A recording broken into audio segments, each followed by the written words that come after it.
मित्रांनो आपलं स्वागत आहे इथिकल सक्सेस एज्युकेशन सिस्टम आणि आपलं मिशन आहे माती वाचवा शेतकरी वाचले या उपक्रमामध्ये. तर आज आपण आलेलो आहे वांगी नंबर 3 तालुका करमाळा जिल्हा सोलापूर या ठिकाणी. तर केळीची बाग आहे ही. सरांचं नाव आप्पा सातवय, वांगी नंबर 3.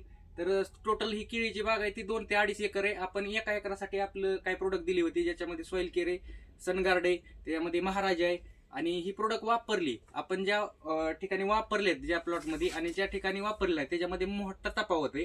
तर सर तुम्हाला काय वाटतंय, जसं की तुम्ही वापरलेत, ही जी तुम्हाला जे अनुभव आलाय, तुम्हाला काय वाटतंय बाबा लोकांनी वापरली पाहिजेत का नाही? वापरले पाहिजे, चांगले औषध आहेत. बघा सर, लोकांनो किंवा मित्रांनो, किंवा ज्यांनी वापरले तोच म्हणतो की बाबा वापरलं पाहिजे. सर स्वतः पण प्रमोशन करतात, तर लोकांनी वापरली पाहिजे आणि स्वतः अनुभव घेतला पाहिजे. आणि ही जी क्वालिटी सनेज प्रोडक्टची, सनेज प्रोडक्टच्या मॅनेजमेंटची आणि सगळ्यात महत्वाचं जी मार्गदर्शन आहे गुरुदत्त काळे सरांचं. तर ह्यांचे सगळ्यांचे आपण सर्वांनी आभार मानले पाहिजे. धन्यवाद.